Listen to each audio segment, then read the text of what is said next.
Kisah nyata seluruh anggota keluarga masuk Islam setelah anak meninggal dunia.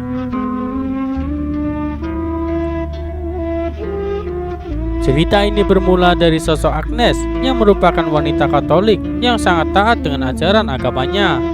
Setiap hari ia selalu pergi ke gereja untuk berdoa bersama dengan keluarga besarnya.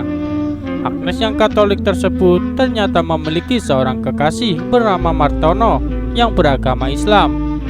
Namun, saat Martono melamarnya, ia berkata lebih memilih Yesus Kristus dibandingkan dengan cinta manusia. Ketegasan yang ada pada diri Agnes mulai menggoyahkan iman Martono untuk tetap berpegang teguh pada ajaran Islam. Meski Martono beragama Islam, akan tetapi kewajiban layaknya seorang muslim seperti sholat sangat jarang ia kerjakan.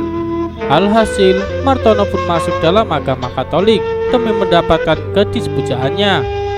Mereka melangsungkan pernikahannya di Gereja Ignatius, Magelang pada tanggal 17 Oktober 1982. Setelah menikah dan menyelesaikan kuliahnya di salah satu universitas ternama di Jogja, keduanya pun pindah dan menetap di Bandung. Tempat yang mereka pilih adalah kompleks perumahan yang ada di wilayah timur Bandung. Kebahagiaan kian dirasakan oleh kedua pasangan tersebut dengan hadirnya anak-anak mereka yang bernama Adi, Ica, dan Rio. Di tempat barunya tersebut, Agnes dan suaminya mulai aktif mengikuti berbagai peribadatan yang dilakukan di Gereja Suralaya, Buah Batu, Bandung.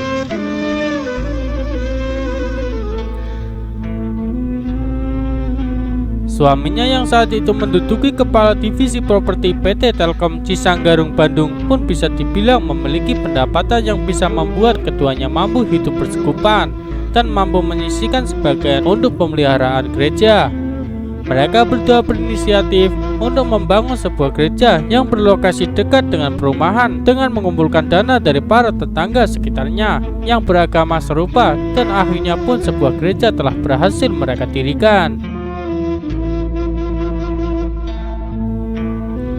Yang mengherankan adalah sikap Martono yang masih sayang dan menghormati kedua orang tuanya dengan memberangkatkan keduanya ke Tanah Suci. Memang kedua orang tua Martono merupakan seorang muslim, sehingga sudah menjadi sebuah kebahagiaan bisa memberangkatkan mereka berdua untuk menjalankan rukun Islam yang terakhir tersebut, walaupun Martono telah berpindah keyakinan.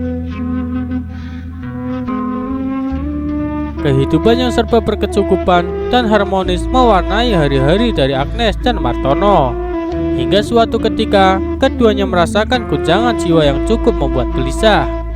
Anaknya yang bungsu yaitu Rio mengalami sakit panas yang tak kunjung reda, sehingga membuat keduanya khawatir dan membawa Rio ke rumah sakit Kristen yang terletak di Bandung Utara.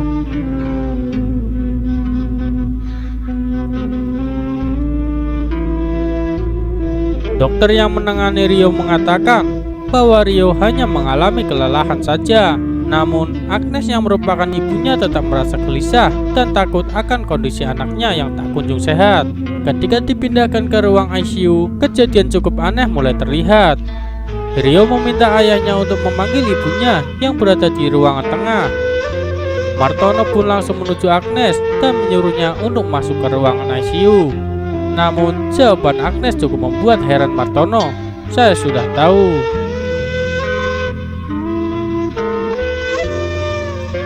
Martono pun masuk kembali ke dalam ruang ICU tanpa disertai Agnes. "Udahlah, Pah. Papa saja. Pah, hidup ini hanya berjarak 1 cm. Sementara di sana nggak ada batasnya," ucap Rio. Martono tertegun dan keheranan melihat anaknya yang masih kecil bisa berkata demikian. Apa yang diucapkan oleh Rio seakan dirinya seperti orang dewasa yang sedang menasehati sesamanya.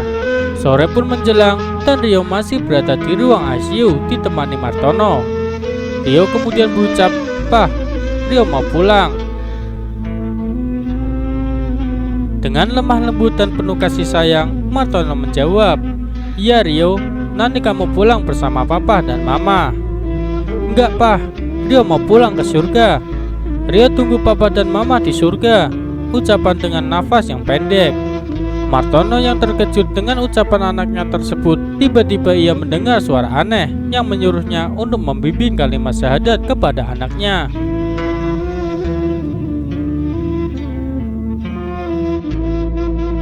Meski kaget, Martono yang dulunya seorang muslim pun menuntun Rio dengan kalimat syahadat.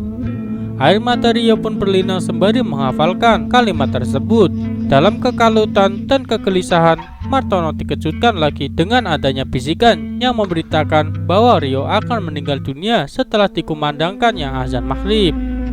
Mendengar bisikan tersebut, Martono kemudian pasrah dan hanya memohon kebaikan bagi anaknya.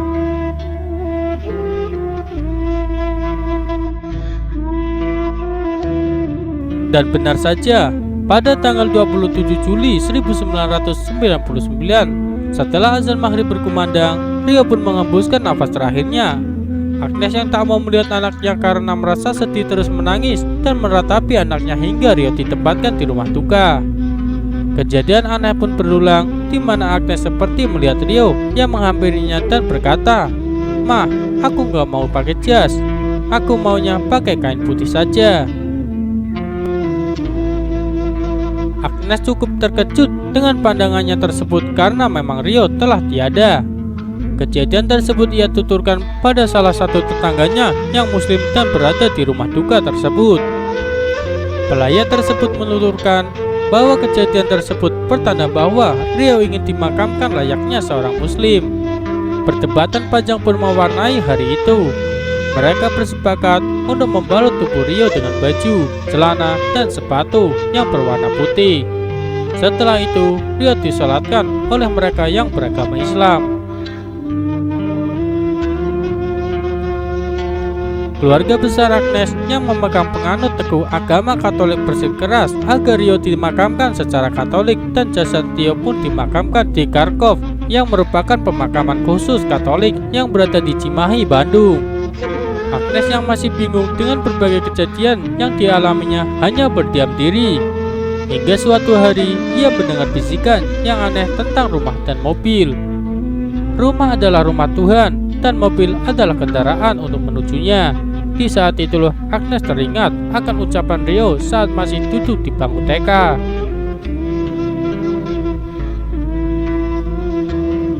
"Mah, Bu Ati nanti akan Rio belikan rumah dan mobil." Bu Ati merupakan orang yang merawat Rio sejak kecil di rumah dan ia merupakan seorang muslimah yang taat beribadah meski harus bekerja di rumah majikan yang beragama Katolik. Agnes pun saat itu hanya bisa tersenyum sembari menjawab celoteh anaknya. "Kok mamah gak dikasih sih? Mamah kan nanti punya sendiri," sahut Rio.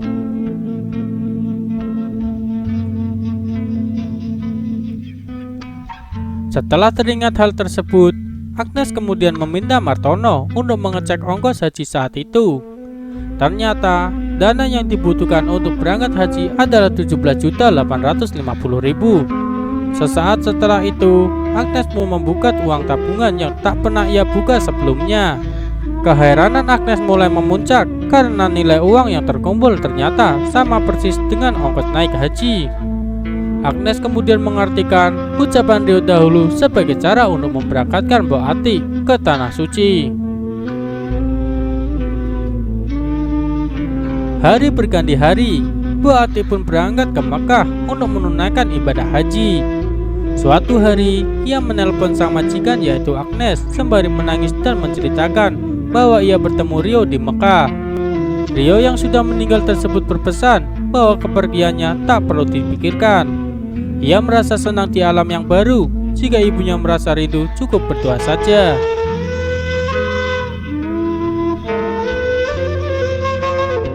Pesan yang disampaikan lewat Bu Ati tersebut bukannya membuat Agnes menjadi tenang. Justru ia kini lebih stres dan mengharuskan untuk dirawat oleh seorang psikolog hingga 6 bulan. Satu hari pada saat Agnes tertidur lelap, ia dibangunkan oleh suara aneh pria misterius dalam mimpinya yang berkata, "Bukalah Al-Quran surat Yunus."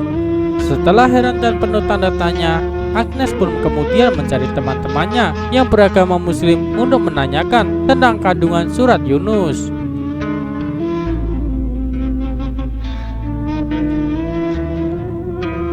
Bahkan, ia sempat diberi Al-Quran oleh sepupunya.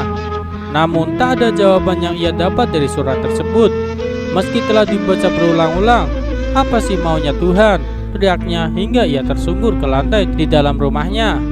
Dinginnya lantai membuat hati dan perasaan Agnes sedikit demi sedikit tenang dan sontak berucap, "Astagfirullah."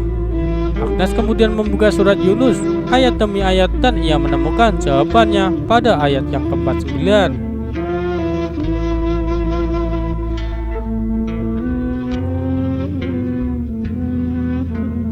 Katakanlah tiap-tiap umat mempunyai ajal.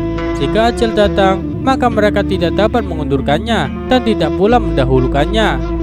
Dengan berbagai kejadian aneh yang dialaminya, Agnes mulai mempelajari Islam dari berbagai sumber buku dan satu hari Agnes merupakan penganut Katolik berkata, "Ya Allah, terimalah aku menjadi seorang muslim. Aku tak ingin diislamkan oleh manusia lain."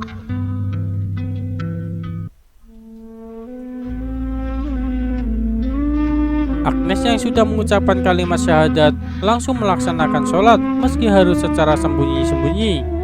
Di tengah Agnes yang telah berpindah agama tersebut, suaminya masih tetap rajin menjalankan ibadah di gereja.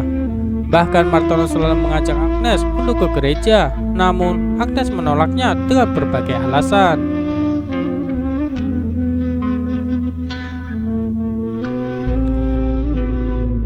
Hingga suatu malam, Martono terjaga karena isak tangis yang didengarnya di suatu kamar. Di tengah rasa penasaran tersebut, ia terkejut karena melihat Agnes sedang melakukan sholat dengan menggunakan celana panjang, jaket, dan syal yang dijadikan kerudung. Martono bertanya keheranan, "Loh, kok mamah kini sholat?" "Maafkan saya, Pak, telah mendahului Papa." Agnes pasrah dengan sikap suami nanti, apakah akan menyakitinya atau bahkan menceraikannya.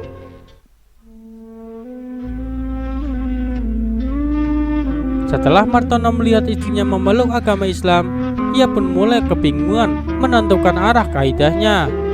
Hingga suatu hari tepatnya tanggal 17 Agustus 2000, Agnes mengantarkan Adi untuk mengikuti lomba azan yang diadakan oleh panitia Agustusan di lingkungannya. Cukup aneh memang, Adi yang masih beragama Katolik ingin mengikuti lomba azan yang notabene merupakan aktivitas seorang muslim saat waktu sholat tiba.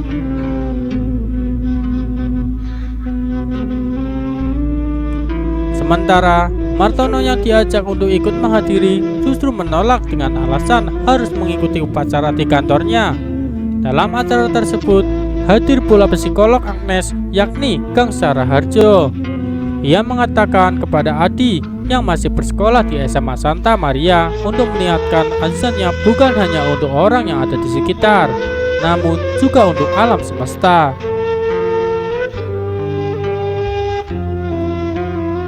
Alhasil, azan yang dikumandangkan Adi sangat merdu dan membuat siapapun yang mendengarnya terbawa haru. Ibunya yang melihat hal tersebut meneteskan air mata hingga tak terbendung karena bercampurnya rasa haru dan bahagia. Adi pun menjuarai lomba azan tersebut dan mengalahkan 33 peserta yang muslim. Setelah lomba usai, Adi dan Agnes kemudian pulang ke rumah.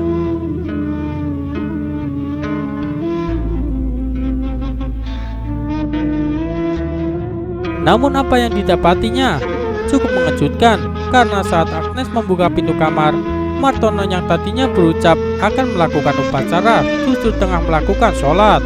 Agnes pun terkulai lemah dengan kejadian tersebut.